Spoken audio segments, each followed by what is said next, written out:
Hello and welcome to our webinar this evening. I'm Rose and I work with the Cereals and Oilseeds Knowledge Exchange team, and I'm based here in Yorkshire and also look after the North East.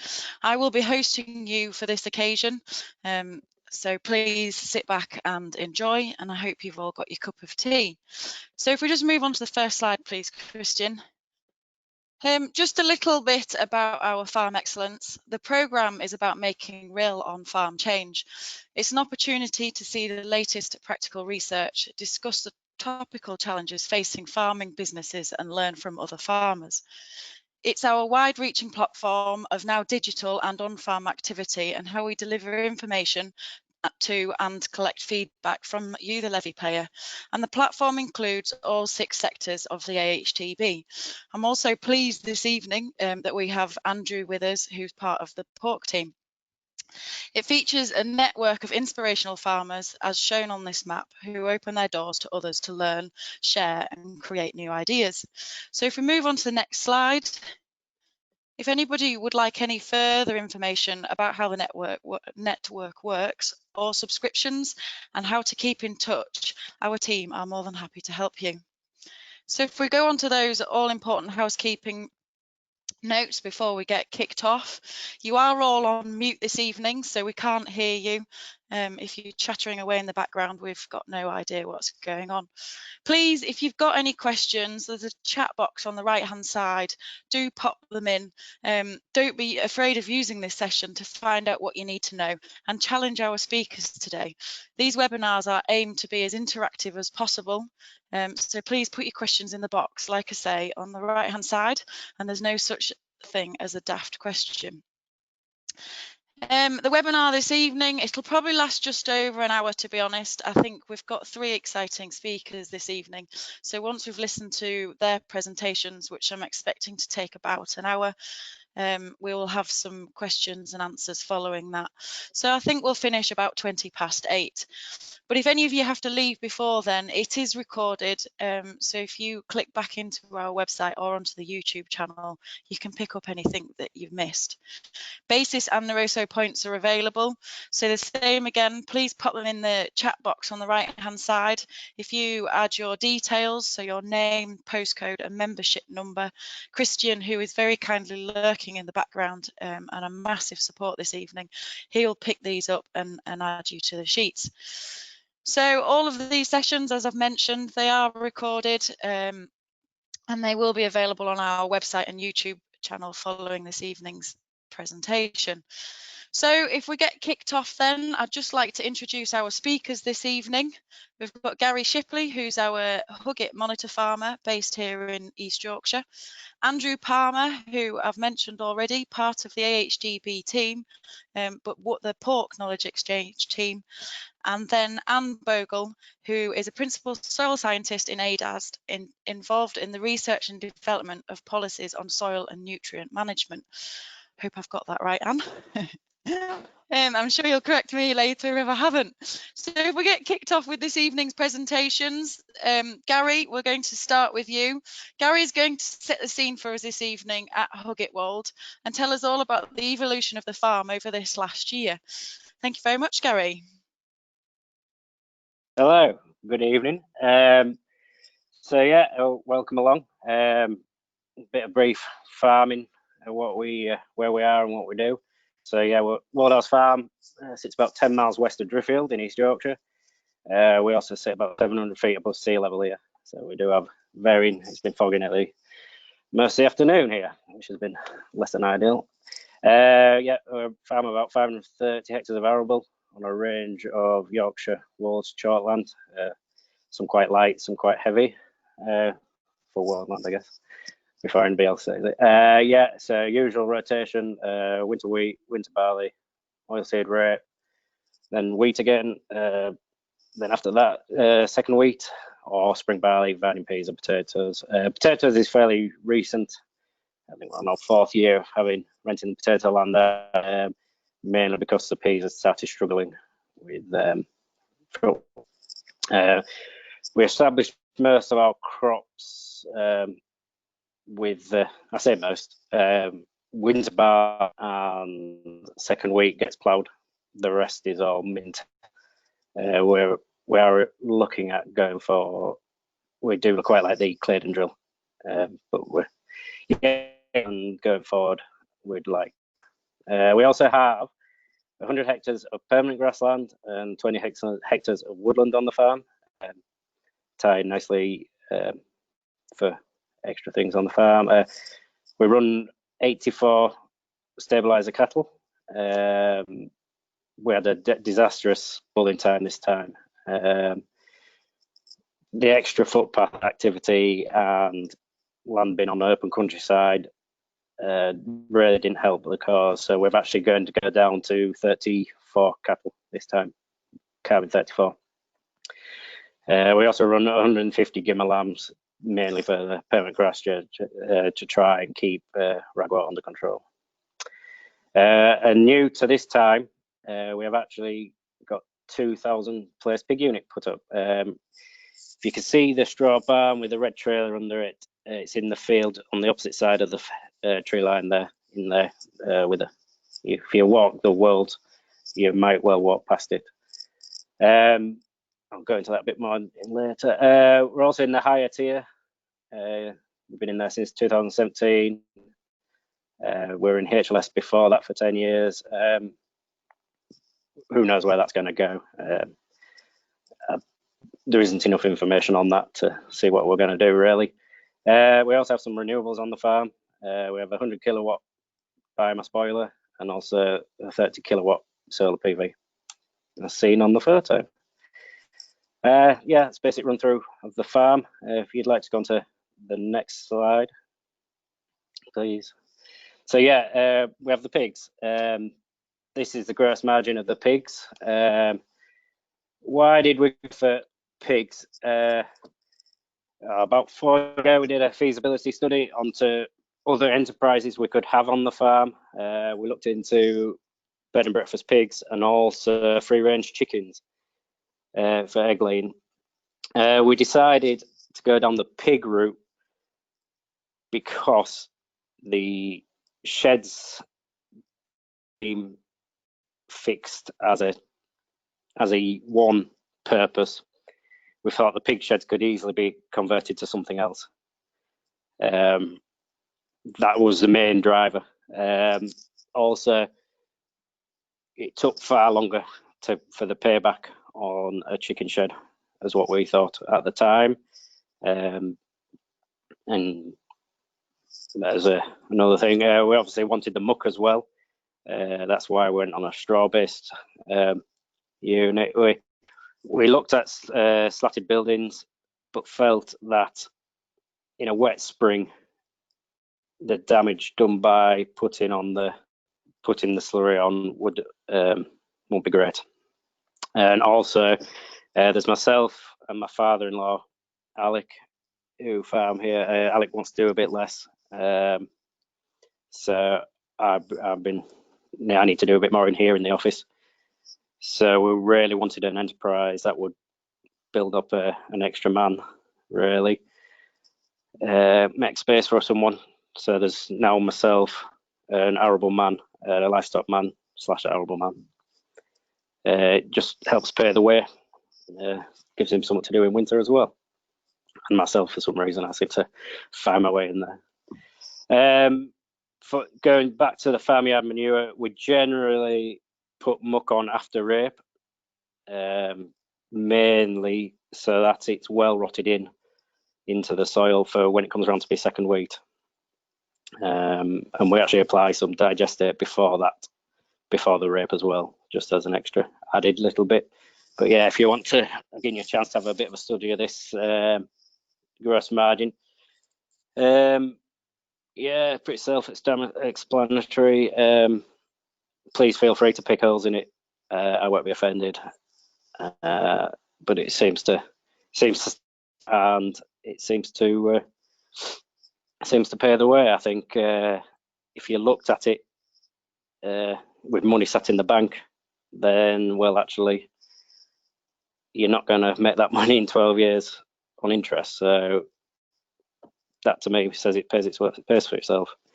And I'd obviously, I haven't factored any muck in there and the straw, because it's a muck for straw, so you can see it's fairly low price for straw, but that's only really the cost of baling it.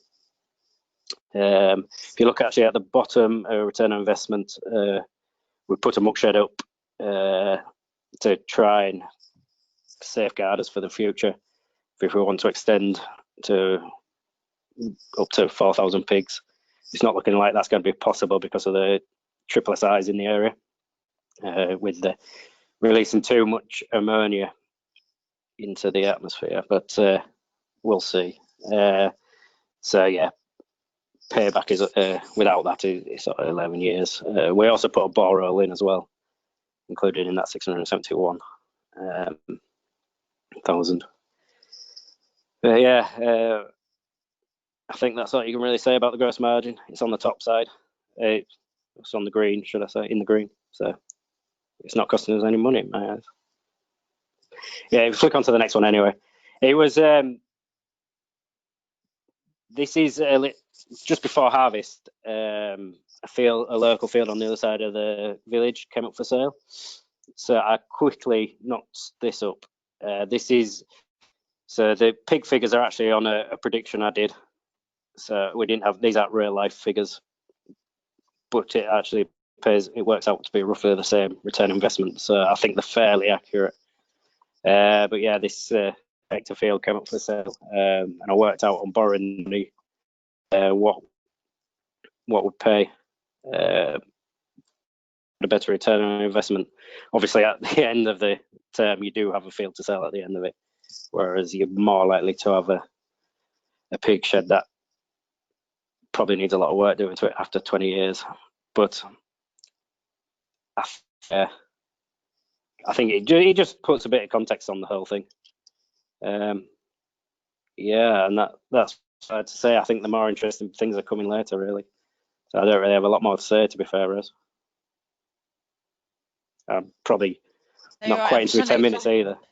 You're all right. I'm trying to click buttons fast enough. Would you just please be able to tell us a bit more about your pigs, i.e. what size of the batches, sure. what ages are coming in, how many batches, etc. Yeah. So we get 2,000. We have pig space for 2,000. We generally only get sort of around the 1,800 mark. We're paid on pig space, so it doesn't really matter. We're on a 20-week cycle. All pigs will be out by week 18. We get them in roughly around the 18 kilo mark. So they're just a bit older than weaners. I think as I was saying to Andrew just before we started, they come from Edinburgh, up away, that sort of area, up on that curve just before, on top of Edinburgh, nice sandy land, warm, I think. And then they come down to the borders at 7 kilos, and they're there for a few weeks, and then they come down to us. They're Carrow pigs, so they're molten, have a bacon factory owned by Carrow, so it makes them quite easy for them, quite handy. We're actually GAP registered as well, which means we're antibiotic free. High welfare, high standards. The bed and breakfast pigs, aren't they?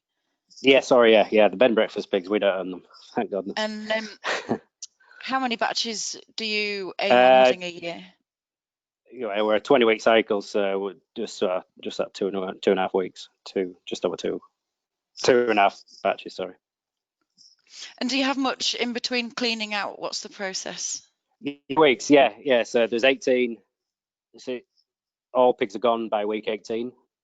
So then we have this 2-week gap. We're actually empty at the minute, which is why I haven't really got many photos, because the sheds were really mucky and I didn't really want to. And so 2 weeks. Generally there's a power washing. Certainly on my gross margin there was a power washing figure in, because let's face it, I don't want to be on a land power washing sheds out. But at this time of year, it could be feasible to do that yourself. No, that's brilliant. Thank you very much. It's fab to see how Huggate Wold has progressed this summer, and certainly there's a topic of discussion there. So I'm going to pass over to Andrew now. Andrew is going to discuss the possible effectiveness of this approach and the importance of an integrated team approach. Can a pig enterprise in your business not only bring a financial reward, but also improve your soil health and crop performance? Thank you very much, Andrew. Thank you, Rose. Thank you, Gary. Lovely introduction. If you move on to the first slide, please. Just to explain who I am, I'm Andrew Palmer. I'm the key manager for the East of England. I've been with the pork team for now for over 6 years. Just to bring a little bit of a background of why pigs, the bigger picture. There's a massive demand at the moment for pig finishing places across the country. You know, there's as production's gone up over the last 10 years, 8 years sort of thing. The one thing that's been lacking across the industry is finishing places, and the increase in bed and breakfast places and bed and breakfast has really seen that tried to fill the gap, but we're still way behind in places actually needed to try and meet with the actual demand of what the units are producing at the moment. All the big integrators are looking for units, paying well as some good, strongly family independents. So I'm not all flying the flag for the independents. There is some good family independent units out there with large enterprises all looking for B&B space. Large or small numbers, as Gary said, you know, his enterprise is for around 2,000 pig places. You know, I was talking to someone last week, and they've got B&B places for, you know, starting at 150 places. So anything can be made to fit your farm. Most of the companies also have field teams, you know, mobile people who go around and help the people with the B&B. So you're not alone. You don't have to know the pigs inside out. There's a fully supported team to help you out there. And one or two of the companies also help with some expenditure. You know, help you get set up as well if the case need be, and this is often offset against the first incomes on an agreed basis sort of thing. Extra bonuses as well. So as well as you're getting your money for your big pig places, if the unit performs well, regards to growth and also a reduced mortality, there's also little bonuses along the way there. Gary also mentioned his pigs come in about 18 kilos. Traditionally, or other options is they either come in at 7 kilos or 35 kilo entry, depending on your system. And I'll touch on that a little bit later on. Also, you know, the choices of input for your management routine. Some companies, it's a hands-off. They'll supply everything. You know, you just provide the buildings and someone will come in and do everything for you. Or you can have a little bit of a hands-on, like Gary has, offset against his labour on his farm. You know, just checking the pigs every day and mucking out, etc. And also, you know, for those, you know, as Gary saw some of his figures as well, there's some longer-term contracts available to help secure some capital investment. You know, which, you know, we're talking, you know, 5, 10, 15 years in some cases. Next slide, please. So why pigs on your farm? You know, as we've already seen a regular weekly, monthly income. You know, if you're a traditional arable farm, you know, sometimes them dark months in the winter when there's nothing much coming in, the pig check coming in once a month or once a week can just be a nice asset, a benefit to your cash flow. Better efficient use of your buildings. I'm going to show a bit of a case study a bit later on. You know, if you've got some older buildings that really, you know, which could, you know, do with a little bit of work, you know, house some pigs, you know, instead of just being stood empty or just parking the bits of machinery around. You know, it's an opportunity to look. As we've already heard, utilising labour on your farm and spreading a little bit of your business risk. Well, I'm not a business expert, but if you've got a little bit of another asset on your farm, business enterprise, it will help also. And also, Anne's going to touch a little bit more on the FYM, returning to your land. This is, you know, this is often the hidden benefit to having a pig enterprise on your land. You know, we're seeing a lot of questions now being asked regards to, you know, as I say at the bottom, a bit more sustainable farming, soil health, etc. So we're getting some valuable FYM returning to your land. You know, and there's been some good research done already on yields and soil improvement from regular applications of manure, and also the big input on some of your cereals yields, you know, savings on compound fertilizers. And as I mentioned already, is it better sustainable farming? Is that the bigger question? Next slide, please. And this is just from what some supermarkets are saying for some other work we're doing within AHDB with regards to pigs in the rotation. And these are some comments from 2 leading supermarkets. We asked them, you know, do you see pigs in the rotation in farming enterprises going forward?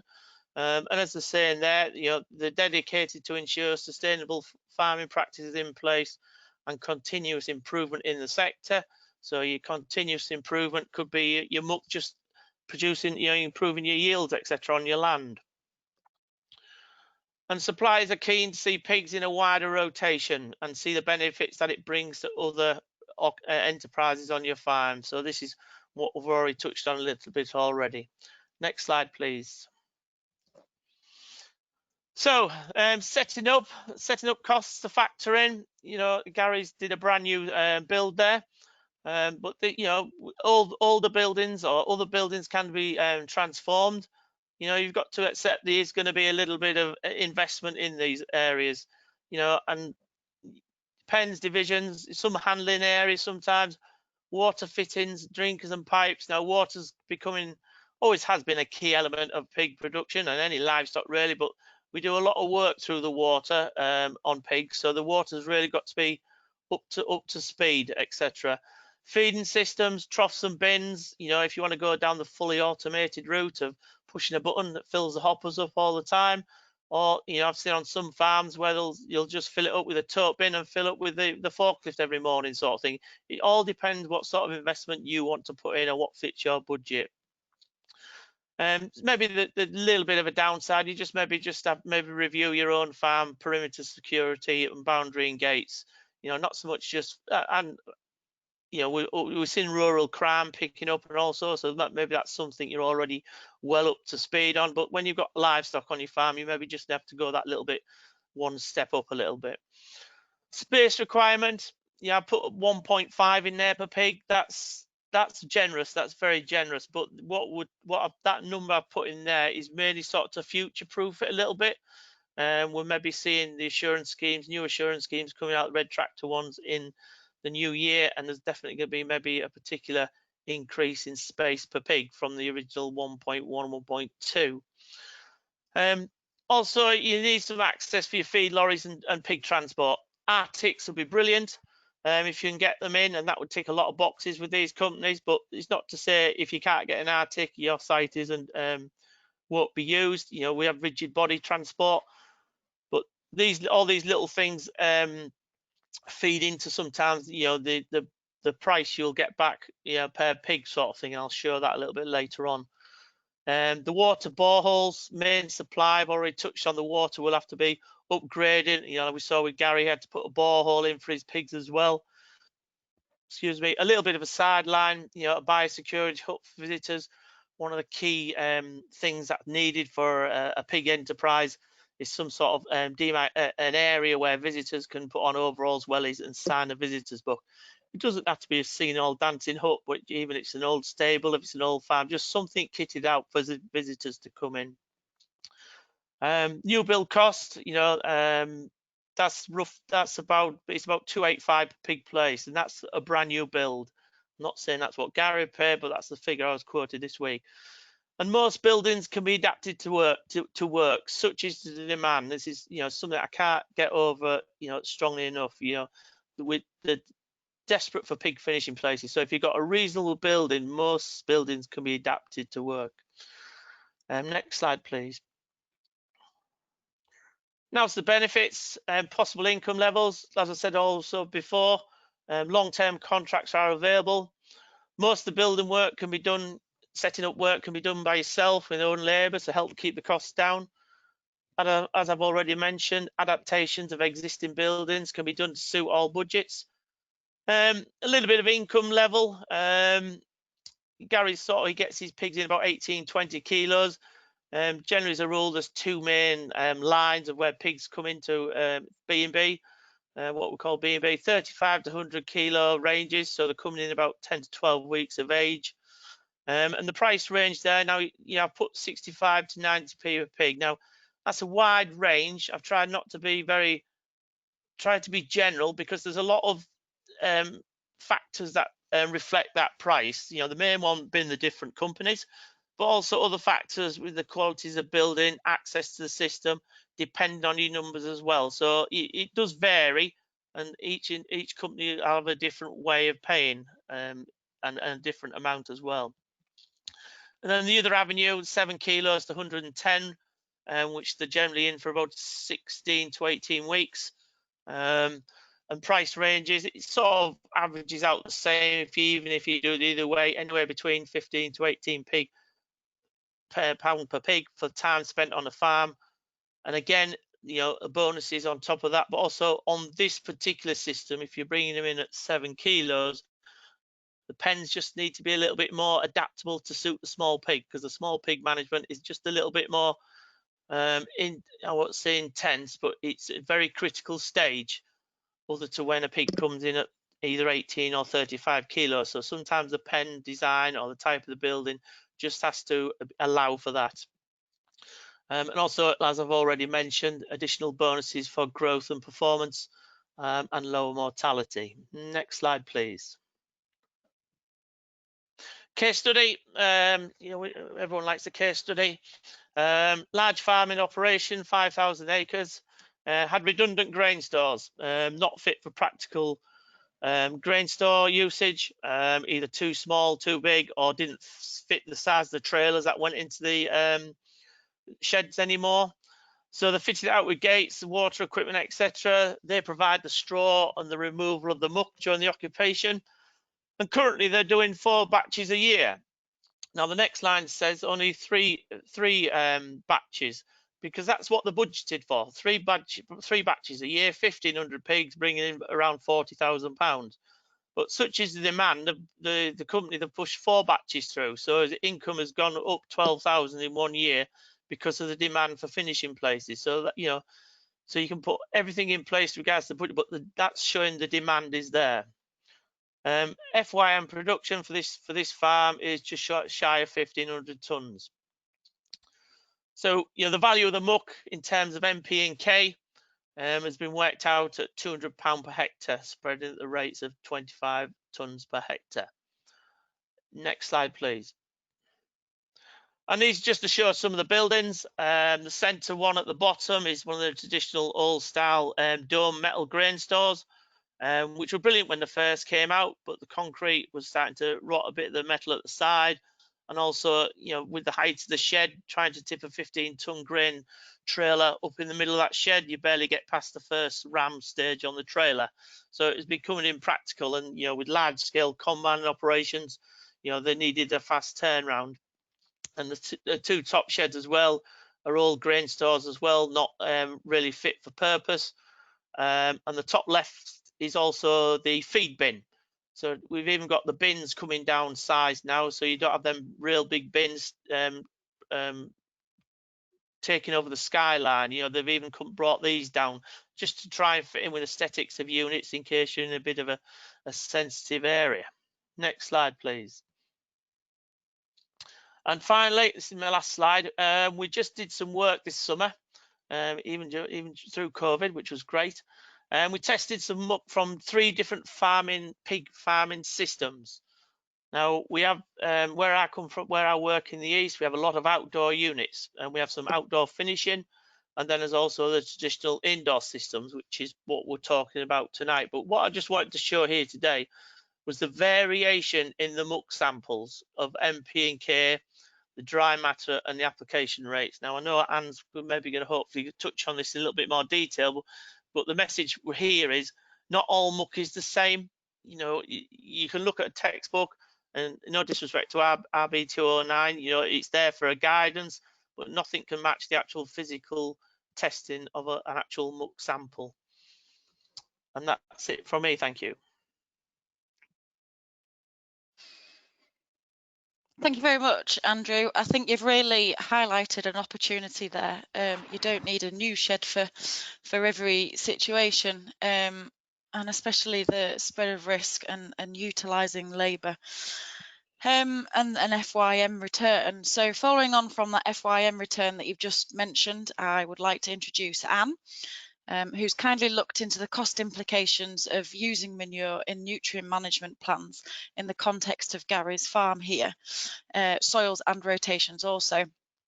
She's going to consider the value of nutrients and organic matter and how best to use them, maximising their benefits whilst minimising the impact on the environment. So thank you very much, Anne. I'd like to pass over to you. Thank you, Rose. That's great. So yeah, I'm just going to spend a bit of time considering what Gary should do in order to make the most of the pig muck that he's generating on farm now. So if you just click to the next slide, please, Christian, that'd be great. So I'm going to go through looking at the nutrient value and talk a bit about the organic matter content. I'm then going to move on to just touch on all the policy guidance, rules and regulations, of which there's quite a lot around the use of manures on farm, and then just outline the key steps to nutrient management and manure management, and then at the very end just tie that all together as to what that means for Gary at Huggate Wold Farms. So if we click to the next slide, please.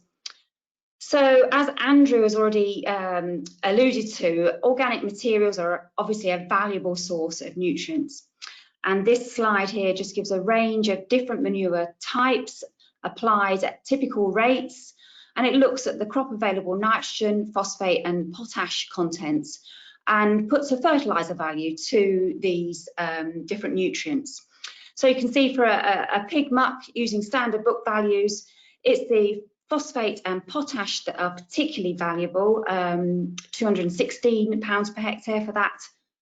Whereas something, for example, a whole digestate, for example, it's the nitrogen that is important there, not so much of a return on that. And for biosolids, it's the phosphate that's valuable. So different manures having different properties and supplying different amount of nutrients, but obviously given the opportunity to replace some of your bag fertilizer. We move on to the next slide, please. But as well as those nutrients, obviously the bulky organic materials, the solid materials, are an excellent source of organic matter. So again, here we have a range of different manure types applied at typical rates, and you can see anywhere between 2.5 to 5 tonnes per hectare of organic matter returned to the soil from those applications. So for a poultry manure where you can't apply so much because of the nitrogen content, it's about 2.5 tonnes. For a cattle farmyard manure and a pig muck would be about 5 tonnes per hectare at typical rates of application. But what is quite difficult to do is actually put, like we have with fertilisers, put a pound's value on that organic matter content. If we move on to the next slide, please. What we do know is that organic matter is central to the overall functioning of a soil and is a central component of soil health, because the majority of soil functions are driven by biological processes, and those processes are underpinned by organic matter decomposition. So that organic matter provides the food source to drive nutrient cycling by the biology. The biology then in turn also help with the aggregation and development of good soil structure. Organic matter itself has a cation exchange capacity and helps bind nutrient particles together. It can hold water. And obviously maybe some discussion at the moment about its value as a carbon store. As well, and in the context of greenhouse gas mitigation. So the reduction in soil organic matter is recognised as a major threat, but do all organic manures have the same effect? Are some better than others, and how can we value them? So if we move on to the next slide. We did have the opportunity to look into this a little bit with a piece of work we did for RAP a few years ago. This was focused on looking at digestate and compost use.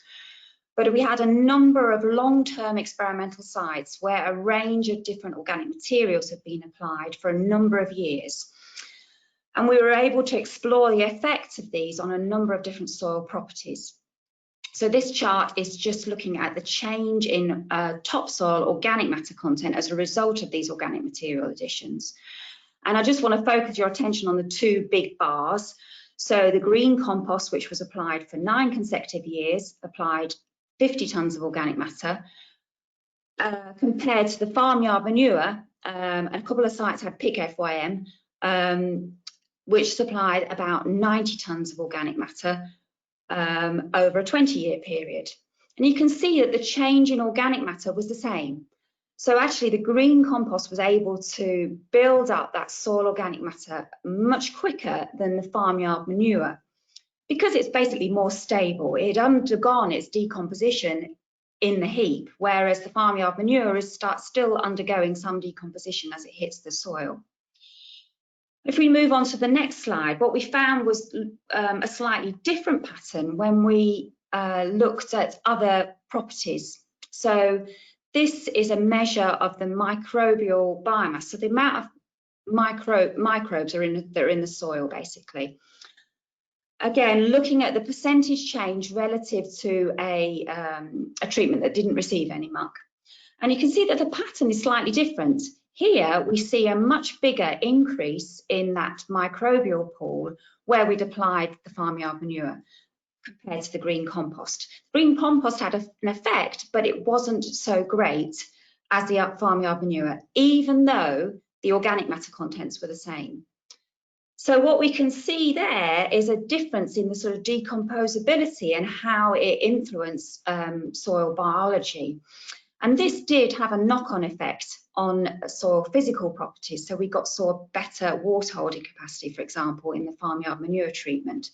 So if we click onto the next slide that just summarises this. So we found that actually both the amount of manure that's applied and the quality of that material did matter. So if we have a decomposable material, it has higher turnover rates. So you need more to apply more over a longer time period to build up organic matter levels to the same degree, but it did support a higher level of biological activity, which had knock-on effects on other properties within the soil. That compared to a resistant organic material such as compost, which had a lower turnover rate. So it influenced the soil organic matter, the actual total amount you measure in the soil over a shorter time scale. It did improve soil biological and physical functioning, but to a lesser degree than where we saw something that was more decomposable. So if we move on to the next slide, so we can see that organic materials are valuable both from the soil health benefits and from the nutrition, the fertilizer value. But their management isn't straightforward. So this is a simple diagram of the nitrogen cycle following an organic material addition. And you can see there's a number of ways in which we can lose nitrogen, and that nitrogen can then have an impact on the wider environment. So we can get volatilization of ammonia gas, denitrification to nitrous oxide, which is a powerful greenhouse gas, and we can lose nitrate and other nutrients to watercourses. And so obviously those losses not only have an impact on the environment, but also then impact on how much is actually available left for your plants to take up and replace your fertilizer usage. So if we click onto the next slide. So as a result of this, there are a lot of there's a lot of guidance out there. There's various policies and rules and regulations. Just naming a few of those here. Various codes of practice for soil, air and water, specific guidance for use of sludge. There's obviously the Nitrate Vulnerable Zone Action Programme.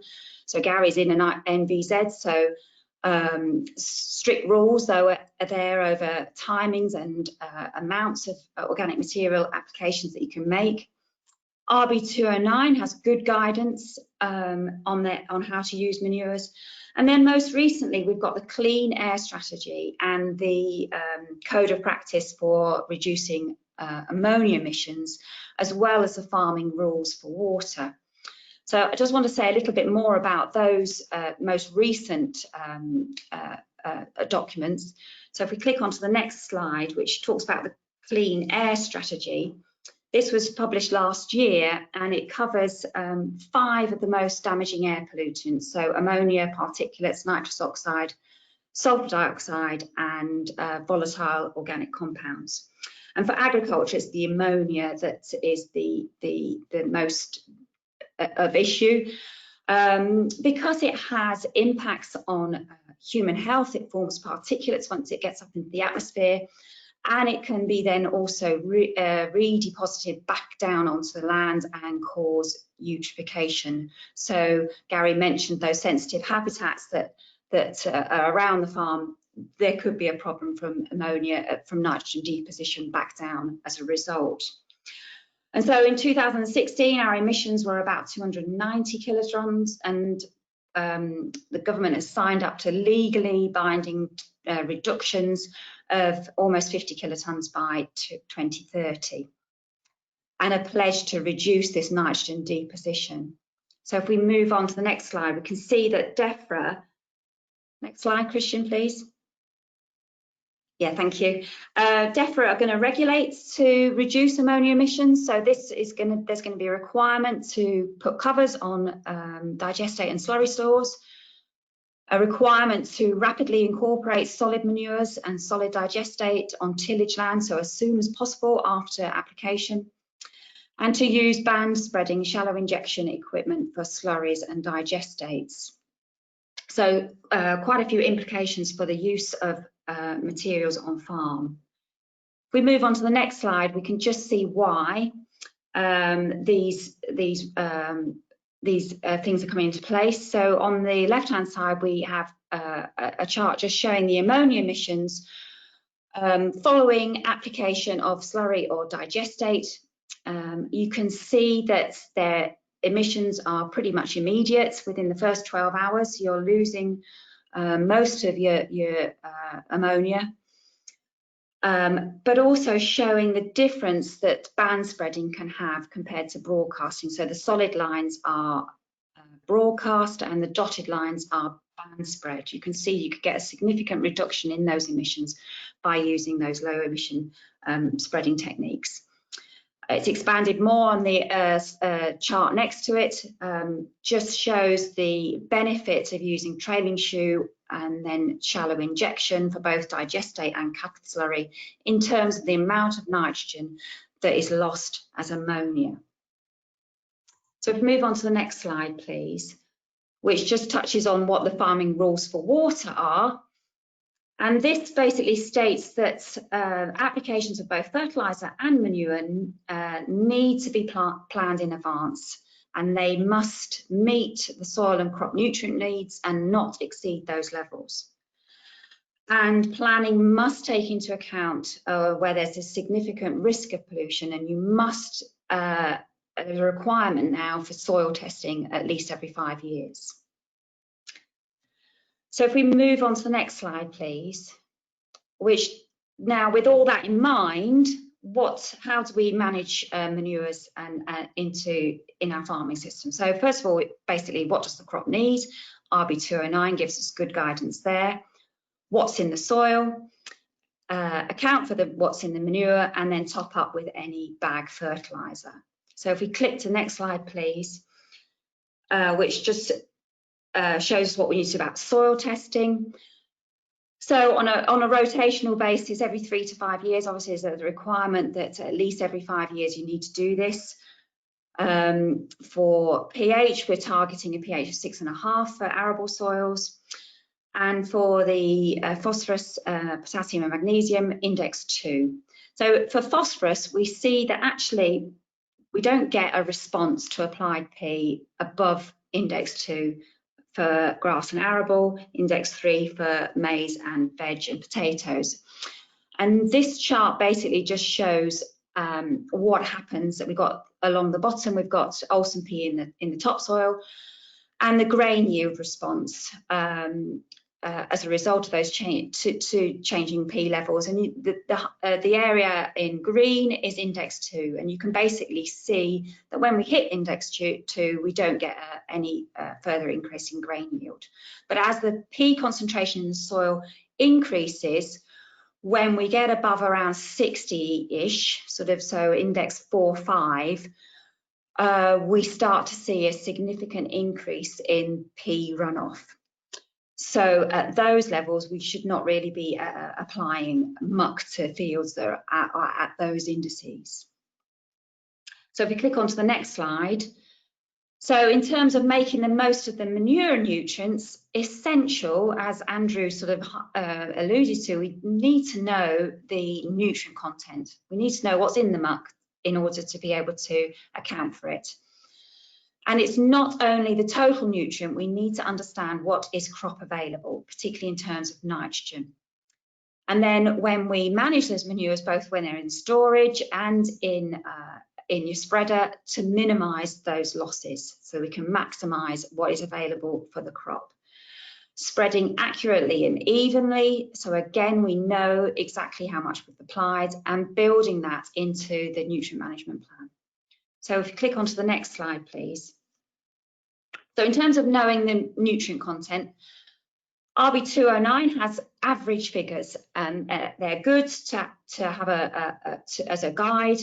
But obviously, if you don't think your system is average or the diets might be different, then you can't beat getting a laboratory analysis. And we would get a manure and analyse for dry matter, total nitrogen, readily available nitrogen, so ammonium N, total pK, Mg and S. And for poultry manures, we'd add in uric acid N as the available N. But it's really essential that you take representative samples. Manures are highly variable, as we saw from Andrew's last slide. So making sure you get a good sample, a well-mixed sample that's representative of the store, the slurry store or the heap. So for solids, mixing 10 different subsamples taken from across the heap and then giving that a good mix and then taking a subsample to go off to the labs is the best way. For slurries, there are some on-farm testing you can do for nitrogen content and use of a hydrometer to look at the dry matter content. So if we move on to the next slide, please. So as I say, it's not just the total nutrient content we're thinking about. We need to estimate how much of that is available. And for nitrogen, a lab will report you the readily available nitrogen, which is ammonium, nitrate, and uric acid N in case of poultry manures. They then need to think about how much of the organic nitrogen that's in the manure will be mineralised and released during a season. Then you need to subtract what you could potentially lose via leaching and gaseous emissions, and then that's what's crop available. So what we want to do is try and minimise those losses and maximise the crop available nitrogen. Now again, RB209 has some good guidance on what is potentially available, but there's also the manure model, which is embedded within Planet, and that can be used to get specific guidance for your farm. So you can put in your location, understand your rainfall, your soil type, and put in how you're going to apply it, when you're going to apply it, and it will calculate the losses of the different by the different pathways, and therefore what is available for your crop. And that is what you need to use in order to adjust your fertiliser recommendations. So if we click onto the next slide, please. So in terms of the other nutrients in manures, phosphate, potash, and not forgetting sulfur. So if your soil is at index 0 or 1, we tend to use the available phosphate content. So for solid livestock manures, for phosphate, that's 60%. We assume 60% availability. For potash, 90% availability. If your soil is at index 2 and you don't expect a yield response to the addition of phosphate, you're looking at a maintenance, we tend to use the total phosphate and potash contents of the manures. For sulfur, it's slightly different. It does vary with your application time and the type of material. And there was a recent AHDB project looking at this and showing there's quite significant value in terms of sulfur from different manure types. Not necessarily those applied in the autumn. The best time for sulfur availability is a spring application, and things like broiler litter being particularly good at supplying available sulfur. So if we turn on to the next slide, please. So we know how much is in our manure and how much of it's potentially available. Then it's just getting it right in terms of spreading. So knowing how much you've applied, having weigh cells or weighing the manure in and out, knowing the volume of your spreader and its work rate, applying it evenly, lining up bout widths, for example, and then timing it appropriately. So if we click on and think particularly about timing, spring application timings it's clear that they minimise nitrate leaching. This is just a chart that really sort of underpins the MVZ rules that just show that particularly for those high readily available manures, the slurries, the poultry manures, autumn applications, you lose quite a significant amount of your nitrogen, can be lost via leaching. Likewise, farmyard manures, you do get leaching losses from those, but less so. But spring applications will minimise those losses. And on the next slide, please, Christian, you can just see that this then underpins the MVZ closed periods, spreading periods for those high readily available manures. So pig FYM wouldn't fall into that category, but pig slurry would. And so for sandy or shallow soils on tillage land, you're looking at no spreading after 1st of August until the 31st of December, unless you've got a crop in the ground before the 15th of September, and then the window's widened slightly. So if you move on to the next slide, please. And this is just to highlight something a bit different for drained clay soils, where water movement is slightly different compared to on lighter textured soils. On drained clay soils and cracking clay soils, water tends to move by bypass or preferential flow down those cracks. And this can be particularly a problem in late winter when the soil moisture deficit is low, so on wetter soils. And what can happen is actually if you get rainfall after an application in the spring, when the soil moisture deficit is low, you can get rapid movement of your slurry in particular down those cracks and into the drains. So if we click onto the next slide, please. This is just some work that explored that and demonstrated that.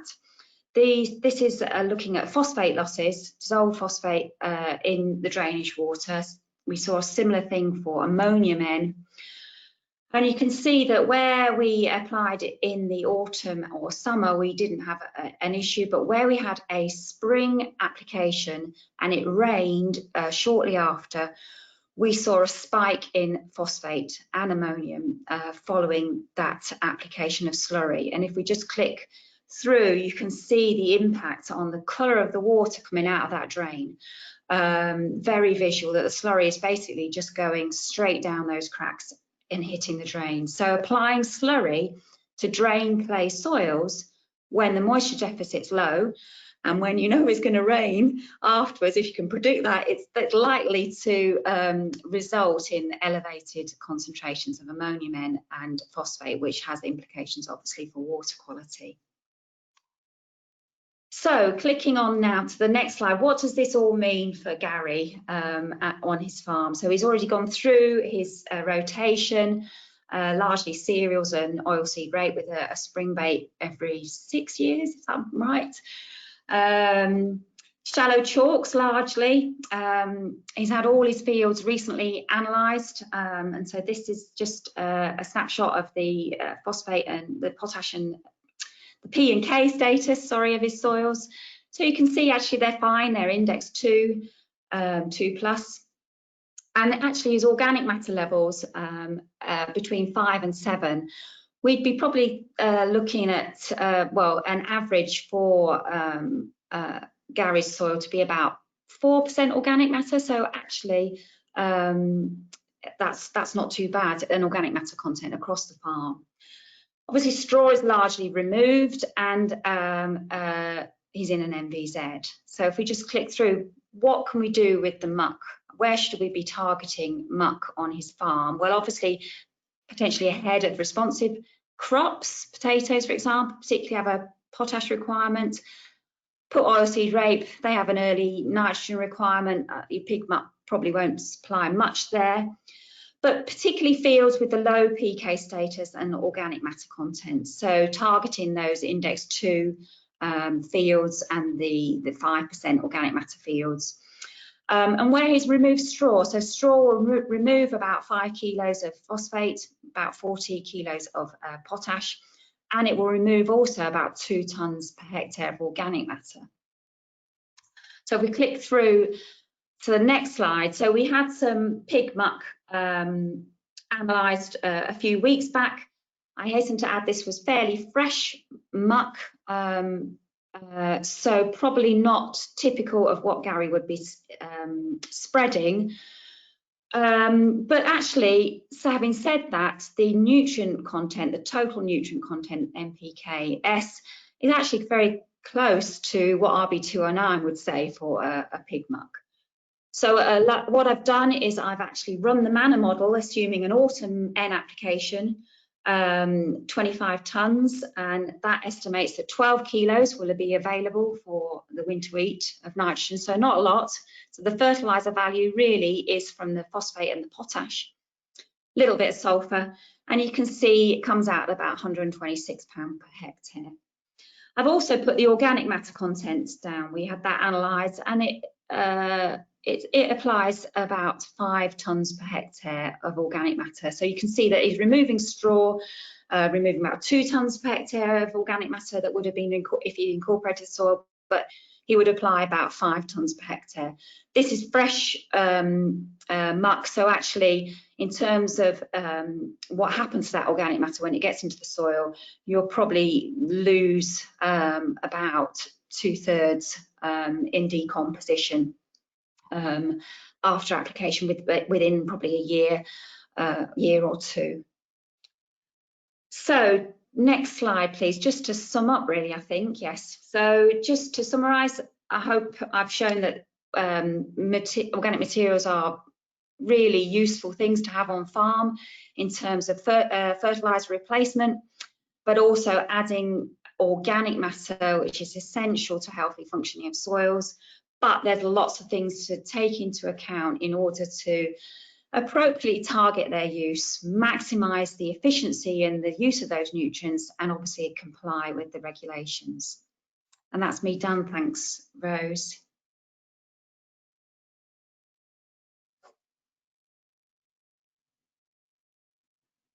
Can't hear you, Rose.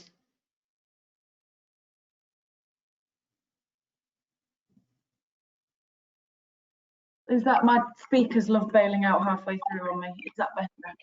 Yeah. Let me just try once more though, because then I pick up background interference.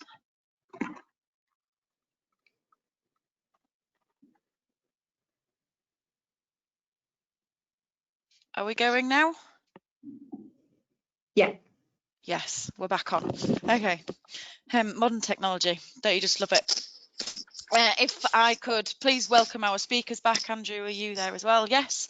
And you know, like I say, any questions, please pop them in the box on the right hand side and we will pick those up.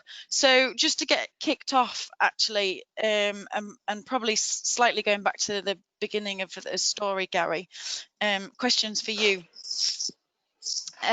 Would you have made the investment if you had to borrow all of the money?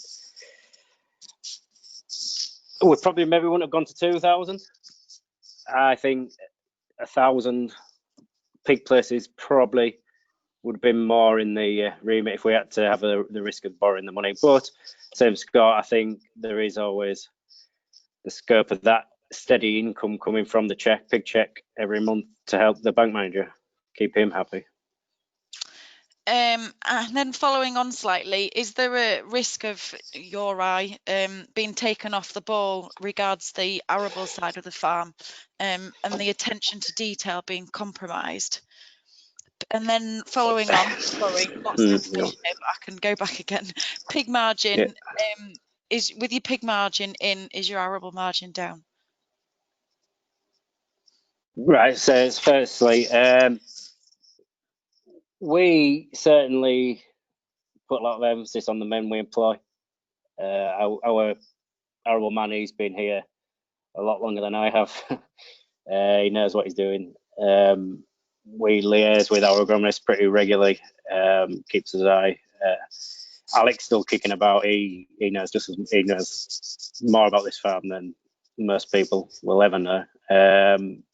So long as I keep the people around me who in the area who can support and give me advice, I don't see that being an issue. No, sorry, what was the second question? Pig margin in, arable margin down? Question mark. Pig margin in arable. Sorry, You've got your pig margin in now within your gross margin, and looking at the big picture, what does your arable margin look like? It looks all right, I think. Sorry, Well, we try and run. Look, actually, we're halfway through benchmarking, so We'll know. Well, I haven't put my figures in yet, but we'll know eventually, I'm sure. And then just your experience of pig management.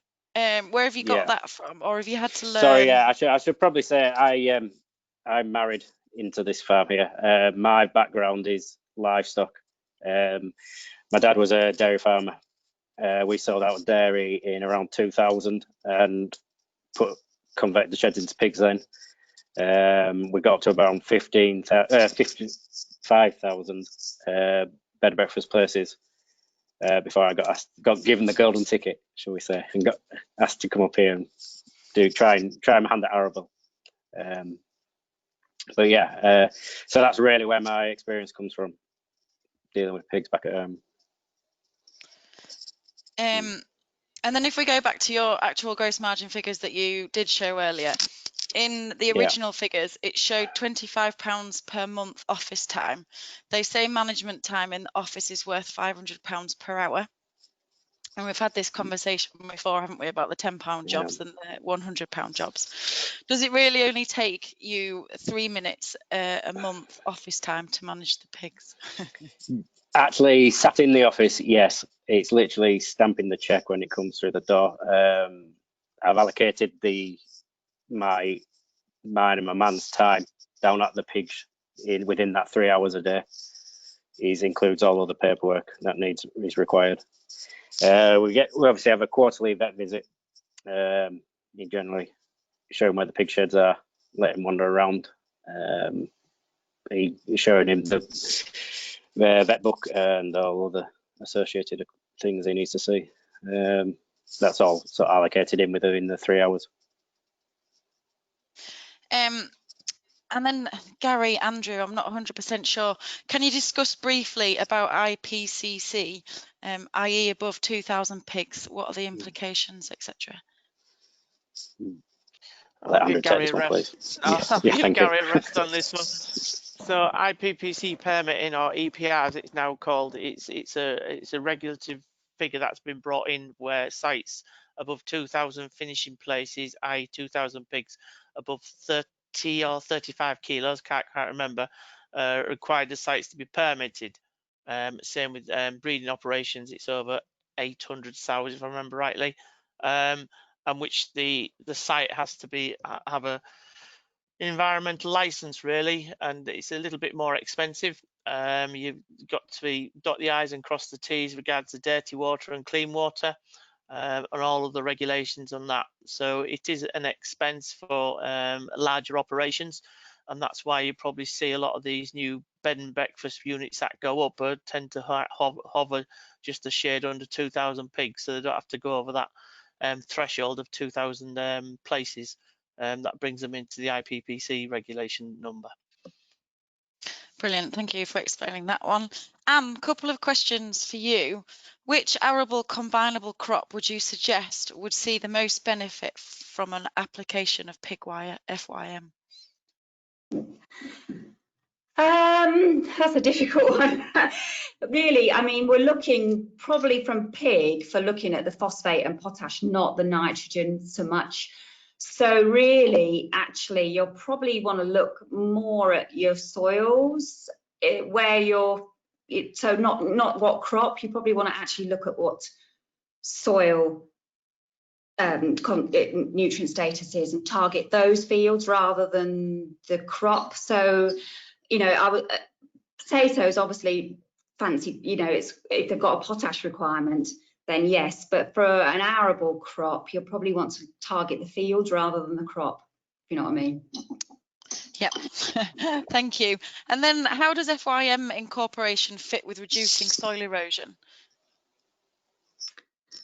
So yeah, so having your manure, well, from the organic matter point of view, having increased organic matter content and improved your soil aggregation, which will therefore help protect your soil from erosion. Obviously, if you're thinking about the actual cultivation of the soil, that obviously then results in some soil exposure, as it were, rather than if you were just not in, you know, a no-till situation. So the organic matter would help in terms of improving your aggregation and the soil structure. That would be the erosion control bit. It's a bit of a difficult one because obviously you do, in order to retain the nutrients and stop the ammonia emissions, you need to incorporate, but obviously you'll then be tilling the land, which could have some other implications, knock-on effects. It's a balancing act really as to what is the worst that could happen. And then a slightly different species. Are there any advantages or disadvantages of solid horse FYM used on arable soils? Right. No, oh, actually, I did see that question pop up, so I quickly checked RB209. The horse manure is actually in RB209, so, and I was looking to see how it compared with a pig muck. It's comparable to a pig muck in terms of nutrient concentrations. I would imagine it's a little bit more, just depending on the bedding material that you've used. I don't know what the research has been done in terms of pig muck, horse manure, but I would imagine it's a little bit more stable than a pig muck in terms of, so it's erring more towards, when I was comparing the compost and the FYM, but marginally so. Looking at RB209, there's very little difference in terms of nutrient value. Thank you. Andrew, back to you. I don't know, unless Gary, please chip in. Could you just clear up about covering slurry stores? 2027, is it correct? This is only applicable if they are not permitted. Permitted sites, if I remember rightly, is either next year or the year after. And I think 2027 is all stores, if I remember rightly. I'd have to double check. Yeah, all stores have to be covered regardless by 2027. Is that just slurry stores, or is that? Yeah, slurry. Yeah. Right, that's right. Yeah. And then, Gary, if you did this all again, what would you do differently building the shed? I'd put a bigger mucky water tank in.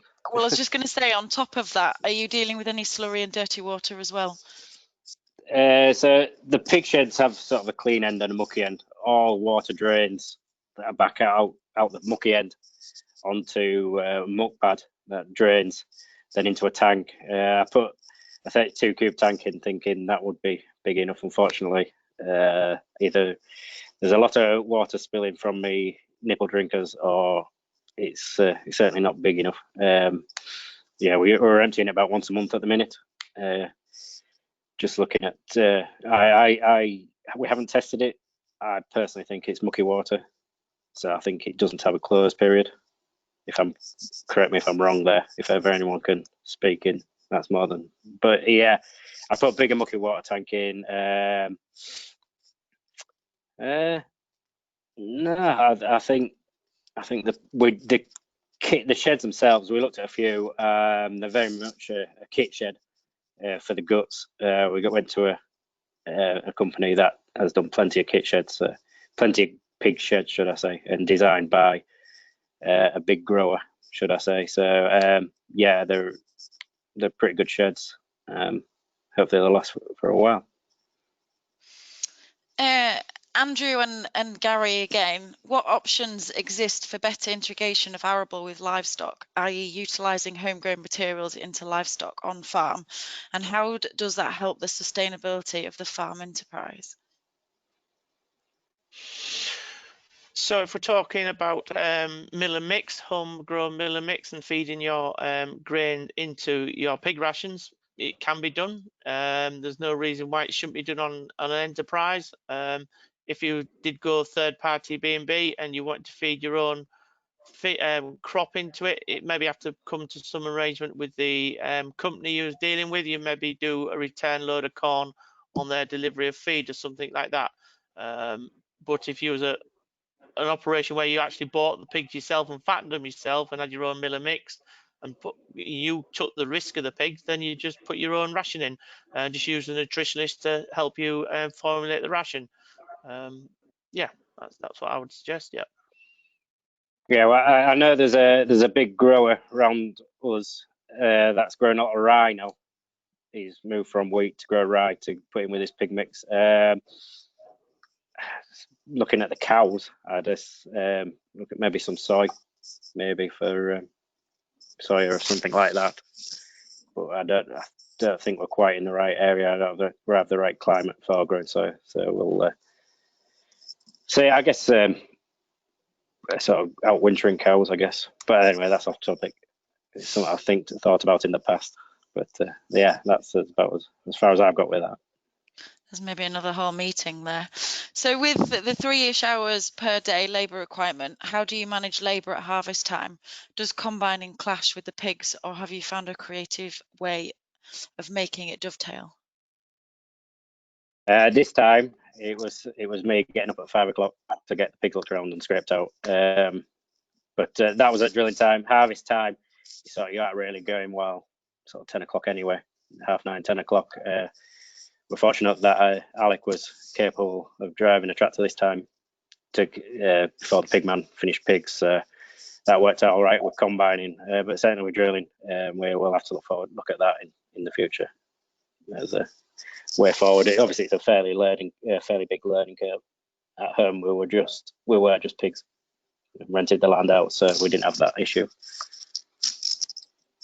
And Anne, how well does fitting pulses into the rotation help with the desired end cycle control? And what do we know about the destination of such fixed N in terms of subsequent crop yield benefits?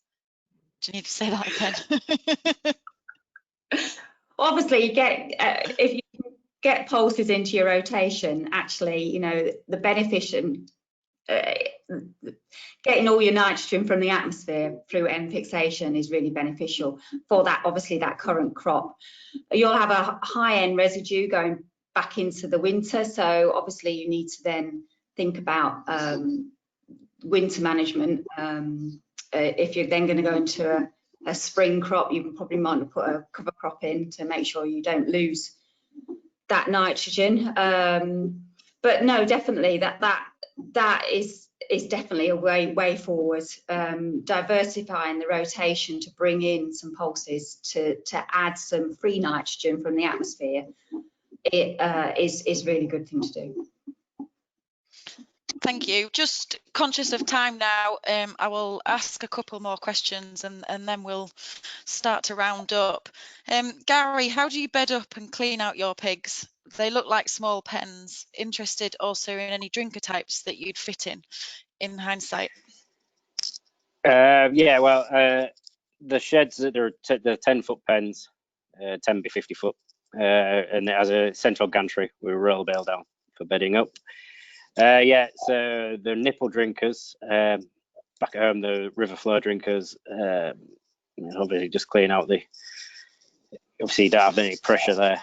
That's a potential to look at, but obviously we bought this kit, saw that it was working in other sheds. So, and also the wet dried feeders as well. So whether or not we could have got away with less drinker on the walls for extra, whether the feed water would have helped. I don't know whether Andrew could maybe knows the rules on that. Yeah, the water requirement, you can't count the nipples in the wet dry feeder. You've got to have extra nipples. They can't count the nipples in the wet dry feeder as the watering point. You've got to count another watering point in. Thank you. And then we'll just finish with one last question. Additional to not applying any more FYM, what would be the best strategy to lower phosphate levels? Grow a good crop. It's a tricky one. I've been involved in work in the other side of things where we're trying to introduce species-rich things, grasslands and that, and lowering of phosphorus status is quite a long, hard process of growing a good crop, taking it off, carting off your straw, that kind of thing. So you're actually removing phosphorus from the system. Thank you. Right, Christian, if we just go through the last few slides and then we will close for this evening. If we haven't answered anybody's questions, or if you have any burning desires and further questions, please don't hesitate to get in touch. So just Anne's already mentioned this evening tools and publications that are available. We have a broad range of tools to help with everything from farm benchmarking costs and the machinery costing calculator to choosing the perfect varieties for your own farm. So please take a look at our website for further information, and keep checking back as we add new tools regularly.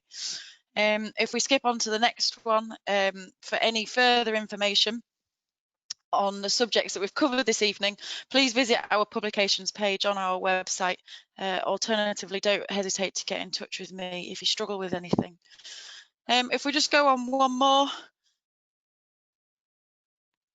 We hope you will continue to join us this winter for our Monitor Farm Monday programme, of which, due to the uncertainty around coronavirus, this winter's programme, as I'm sure you've noticed, of farm meetings have all been replaced by our Monitor Farm Monday webinars. These have been on a range of topical subjects. For further details of these Monitor Farm Monday webinars, please again visit our website or contact your local KEM to find out more and register. So if we just go on to the final slide this evening, I'd like to thank all our speakers very much for joining us. It really has been interesting, and certainly, Gary, an exciting opportunity for you, I'm sure. Christian, as always in the background, you are an absolute superstar, and I think many of us within AHDB would be stuck without you. As always, your feedback is really appreciated. Please do fill in the form. And just to remind you again that this session has been recorded and will be available to listen to, whether it's on our website or YouTube channel. Basis and Rosto points, if you haven't done already, put them in the chat on the right hand side. We'll get those picked up and apply for those points. And don't hesitate to contact me should you have any further questions.